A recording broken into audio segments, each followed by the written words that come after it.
The year was 1953, and the Federal Republic of Germany was in the midst of a post-war revival. Amidst the rebuilding and the resurgence of national pride, a small but significant cultural artifact was making its way into the hands of children across the country: the Deutsche Geschichte collectible picture card album.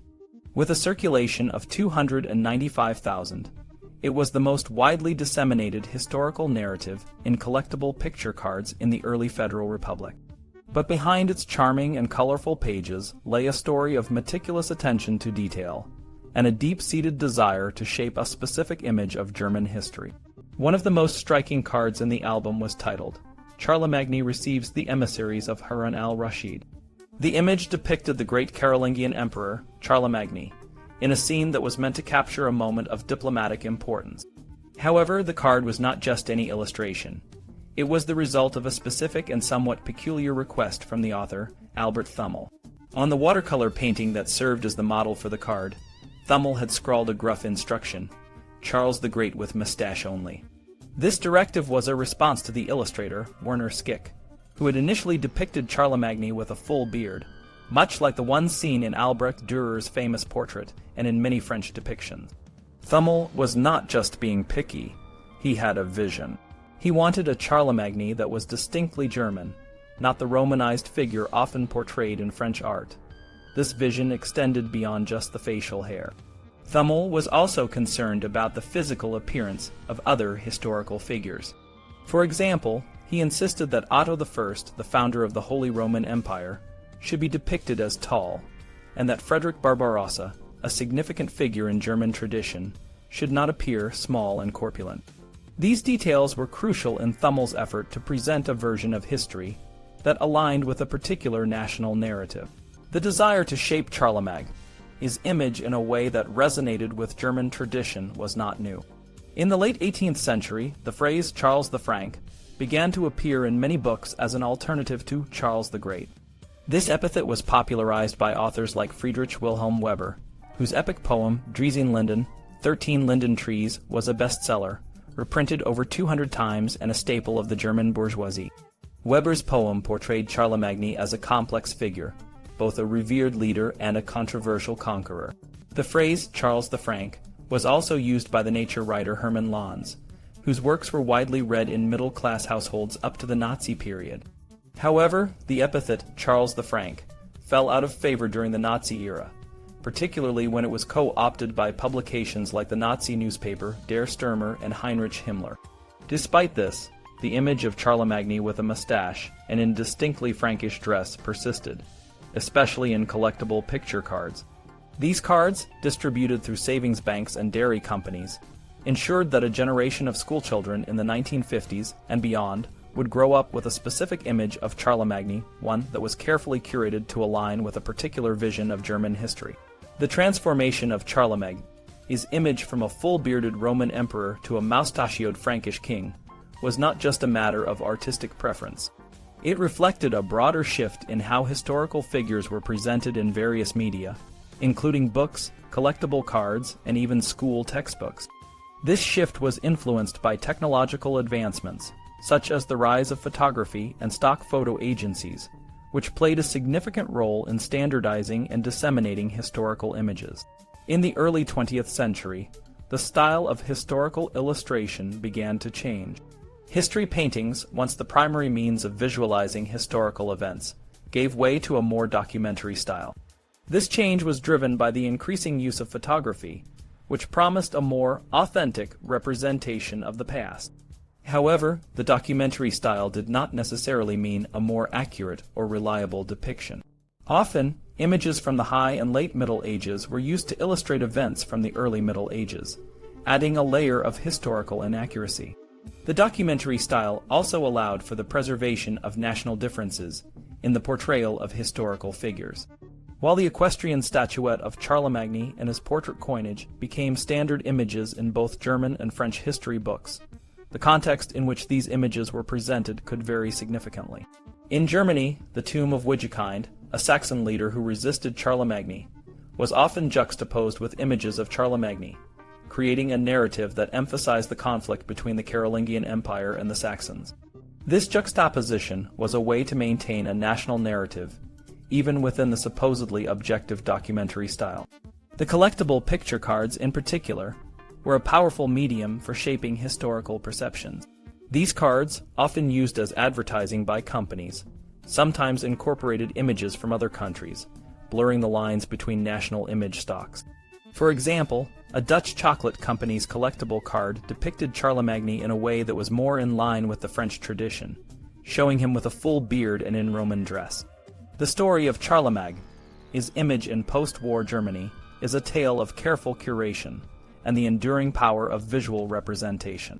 It reflects the complex interplay between national identity, historical narrative, and the media that shaped these narratives. As schoolchildren collected their cards and paged through their history books, they were being introduced to a version of history that was as much about the present as it was about the past. In the early 10th century, the land in the northern part of the Iberian Peninsula was a mix of Muslim and Christian areas. The Muslim-controlled region, known as Al-Andalus, was a powerful state ruled by the Umayyad dynasty from the city of Cordoba. The Christian areas were smaller, scattered states in the northern and northwestern parts of the peninsula. Al-Andalus was a place where different religions could coexist. Muslims, Jews, and Christians were allowed to practice their faiths, as long as they followed certain rules. For example, Jews and Christians had to pay a special tax and couldn't speak against the Prophet Muhammad in public. Most of the Muslim and Christian communities lived in cities and towns, while the rural areas were largely unaffected by these religions. When the Muslim armies first arrived in the Iberian Peninsula in 711, they settled in different regions. These settlers, called Baladi, were often Berbers from North Africa who knew how to farm and raise animals. They might have been given Arab names and received a soldier's pay, but their adoption of Islam was probably superficial. Once they were away from the control of Muslim leaders, they likely went back to their old ways. Many of these settlers might have been descendants of the Vandals, a European people who had moved to North Africa centuries earlier. Their daily lives depended more on the weather and the land than on religious rules. So, when a small group of Christian fighters won a battle against a Muslim group in the Cantabrian Mountains in the 720s, it didn't cause much of a stir. The main Muslim forces were busy fighting in areas beyond the Pyrenees, far from the northern and western parts of the peninsula. In the 10th century, the frontier between Al-Andalus and the Christian states became more defined. The Umayyad rulers in Cordoba were strong and centralized, while the Christian states were smaller and weaker. This made the border a place of tension and conflict. However, the coexistence of different religious groups in Al-Andalus and the scattered nature of the Christian states meant that the frontier was not a simple line, but a complex and fluid area where different cultures and beliefs interacted. The frontier was a place where both sides tried to gain control and resources. The Umayyad rulers sent expeditions to raid and conquer Christian territories, while the Christian states often fought among themselves and sometimes formed alliances with Muslim leaders. This constant back and forth made the frontier a dynamic and changing region. Understanding the frontier in the 10th century is important because it helps us see how the relationships between Muslims and Christians evolved over time.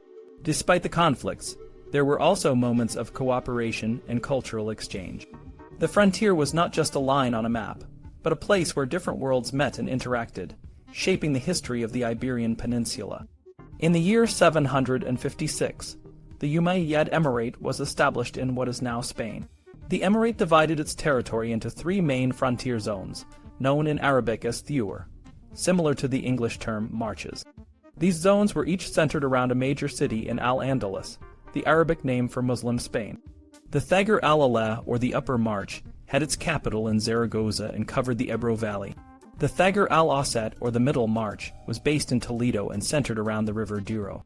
The Thagr al-Adna, or the Lower March, extended northward from Merida.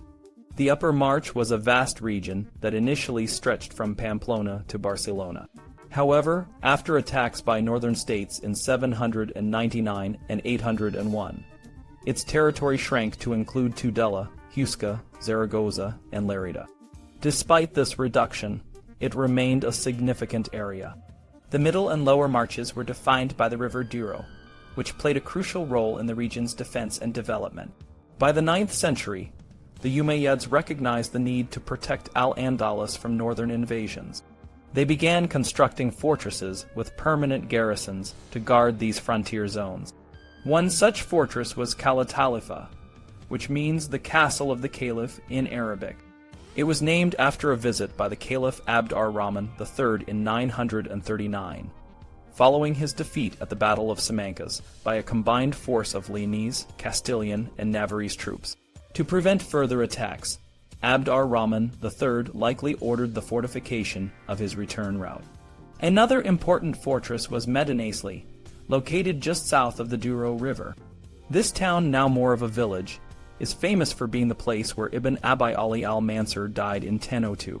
Medinaceli played a crucial role in the Middle March, serving as a strategic point for gathering troops before summer expeditions against the Christian kingdoms. The Douro River Basin, a vast area between the Sierra de Guadarrama and the Cantabrian Mountains, was a key region during this period. Cities like Zamora, Simancas, and Osma lay in this basin, while Ledesma, Salamanca, and Segovia were to the south, and Palencia, Leon, and Burgos were to the north. The basin's plains, at an average elevation of about 2,500 feet, were well suited for growing wheat and raising sheep, including the Merino breed, which may have been introduced by Berber pastoralists from North Africa. The climate in this region was extreme, with hot, dry summers and cold winters. These conditions led to the seasonal movement of herds, which would migrate southward in the winter, regardless of political boundaries. This movement suggests that the frontier lands did not completely hinder the use of necessary pastural lands. The frontier between the Kingdom of Asturias and Al-Andalus was a dynamic area where control could shift depending on the political stability of both states. A major debate among historians revolves around whether this frontier zone was depopulated. Two prominent Spanish historians, Claudio Sanchez Albornoz and Ramon Menendez Pidal, had opposing views on this issue. Sanchez Albornoz, a fierce advocate of the idea that the Douro River Basin was largely depopulated, based his argument on early chronicles. For example, the Chronicle of Alfonso III mentions that Alfonso I of Asturias conquered many cities, killed all the Arabs, and led the Christians back to Oviedo. Sanchez Albornoz interpreted this as evidence of widespread depopulation. He was so convinced of his theory that he wrote, "I am only sure of the emptying of the area between the Douro and the Cantabrian Asturian mountains, and especially the plains of Leon and Castile. I am sure, I have written it. I insist on such a firm positive statement." On the other hand, Menendez Pidal argued that the term poblar, to populate, actually meant to reorganize or bring a new political and administrative structure to a township. He pointed out that the place name Puebla and its derivatives can be found in areas that were never depopulated, such as Galicia and northern Asturias. This suggests that the term poblar, in the context of the Douro Valley, did not necessarily mean that the region was empty. Menendez Pidal also noted that many of the locations repopulated in the late 9th and 10th centuries likely had inhabitants who had stayed despite earlier military campaigns. Derek Lomax, in his book, The Reconquest of Spain, was skeptical of the idea of a completely depopulated Douro Valley. He pointed out that place names, church dedications, and landholding details in later charters indicate that some peasants remained on their farms. Thomas Glick further suggested that natural disasters like droughts, rather than military actions, might have been more responsible for any depopulation. The Douro Valley, with its rivers and tributaries, would have provided irrigation for crops and pastorallands, making it unlikely that the region was entirely deserted. Instead, it is more probable that there were scattered pockets of inhabitants, such as herders and farmers, who continued to use the land. The repopulation of the Douro Valley, initiated by Ordono II and continued by Alfonso III, was a significant part of the Reconquest. Cities like Tai, Astorga, Leon, and Emia were fortified and repopulated. Later, Alfonso III extended this effort to cities as far south as Zamora and as far west as Burgos.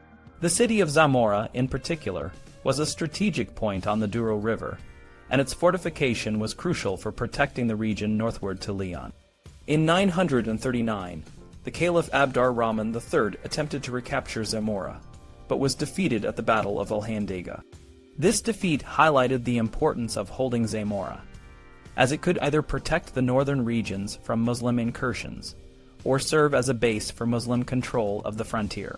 The debate over the depopulation of the Douro Valley continues, but it is clear that the region played a crucial role in the political and military dynamics of medieval Spain. Whether or not it was completely depopulated, the efforts to repopulate and fortify the area were essential in shaping the future of the Reconquest. In the early 900s, the lands north of the Douro River in Spain saw a big change. The Christian kingdoms in the north, like Asturias, had grown strong. Alfonso III, a king of Asturias, wanted to make these lands even stronger. He had a clever idea. He invited people to come and live in the empty lands. He told them they could have the land for free if they would farm it and build homes there. This wasn't just a nice gesture. It was a smart move to make his kingdom stronger and protect it from Muslim attacks from the south. People from all over Spain came to these new lands. Some were from the north, like Galicians and Castilians, and others were from the south, from a place called Al-Andalus, which was under Muslim rule. These people brought new names and cultures with them, creating a mix of different backgrounds. For example, some places got names like Cordovses, which means people from Cordoba, showing that people from the south had settled there. One interesting thing about these settlers was that some had Arabic names, which might seem odd since they were moving to Christian lands. Historians have debated why this happened. Some think these people might have been Christians living in Muslim areas, who decided to move north for a better life. They might have kept their Arabic names, but converted to Christianity once they settled in the north. Others believe these people might not have been strictly Christian or Muslim, but were just regular people who saw an opportunity to improve their lives. The king also encouraged monasteries to settle in these areas. Monasteries were like small towns with many people working together to farm the land and build communities. These monasteries became important centers of power and wealth. For example, the monastery of Sahagun, which was built in 935, became so important that it was even attacked by a Muslim leader named Al-Mansur in 988. Meanwhile, the Muslim kingdom of Al-Andalus, ruled by Abd ar-Rahman III, was growing stronger in the south. By the mid-900s, the Muslim border had moved north, and they had built strong fortresses to protect their territory. This created a clear border between the Christian north and the Muslim south, but it didn't mean they were always fighting because of religion. Instead, they fought for land and power, just like any other kingdoms did at the time. Some historians, like Americo Castro, had a different view. They argued that the idea of a reconquest, where Christians took back their land from Muslims, was not entirely accurate. Instead, they believed that Spain was formed through a mix of cultures where Muslims, Jews, and Christians lived together and influenced each other. This idea, called convivencia, suggests that the real story of medieval Spain is one of cultural exchange and mutual benefit, not just a religious war. The land north of the Douro River, which was once thought to be empty, was actually full of resilient people who rebuilt and thrived after each conflict. They were not just passive victims of war, but active participants in shaping their communities. This period of resettlement and growth was a crucial time in the history of the region, setting the stage for the future of Spain. The history of Brandenburg, a land in eastern Germany, is a story of two perspectives. One view, often told in German history books, says that the year 1157 marks the beginning of Brandenburg's true history. According to this story, after a long siege, Margrave Albert the Bear and Archbishop Wichman of Magdeburg took back Brandenburg Castle from the Slavic people. From then on, Brandenburg was under German control, and it became a key part of what we now know as Germany. However, there's another side to this story, one that many people don't know. This version of history, explored by historians like Herbert Ludat, tells us that Brandenburg's past is deeply rooted in Slavic culture. The Slavic people had lived in the area for centuries before the Germans arrived. They built castles, farmed the land, and had their own way of life. When the Germans came, it wasn't just a simple conquest. It was a long and complex interaction between two different groups of people. Herbert Ludat, a historian who studied Eastern Europe, believed that Brandenburg's history should be seen as part of a larger European story. He thought that the history of Brandenburg and its ties with Prussia were the result of 1,000 years of interactions between different peoples. Lud, and saw that the way Germans and Poles viewed this history was different, and these differences often led to conflicts. For example, Polish historians often felt that German expansion into the east had harmed Polish interests, and that the Prussian state had a negative impact on the development of Poland. These differing views on history were not just academic debates. They influenced how people thought about their national identities and their relationships with their neighbors. In the past, these ideas were often used to justify political actions and even wars. But over time, historians have tried to understand these histories more objectively. They've worked together to create textbooks that tell a more balanced story, one that includes both German and Slavic perspectives. Despite the efforts of historians, the public often still holds onto old ideas. Many people still believe that Albert the Bear reconquered Brandenburg, which can make it seem like the Germans had a right to the land all along. But this view overlooks the long history of the Slavic people in the area, and the complex interactions between the two groups. The term Germania Slavica was introduced to describe the area where German and Slavic people lived side by side. It's a reminder that these two groups were not always separate. They influenced each other's cultures and societies in many ways. The idea of Germania Slavica helps us understand that the history of Brandenburg is not just a German story, but a shared story of different peoples living together. Throughout history, different scholars have had different views on the interactions between Germans and Slavs. Some, like August Ludwig Schlosser, saw the positive outcomes of these interactions, while others, like Johann Gottfried Herder, pointed out the negative impacts on the Slavic people. These discussions have shaped how we think about the past and how we understand the present. Today, as we look back at the history of Brandenburg, it's important to remember that it's a story of many peoples, not just one. It's a story of conflict and cooperation, of different cultures coming together and shaping each other. By understanding this history, we can better appreciate the rich and diverse heritage of Brandenburg and the broader region of Eastern Europe.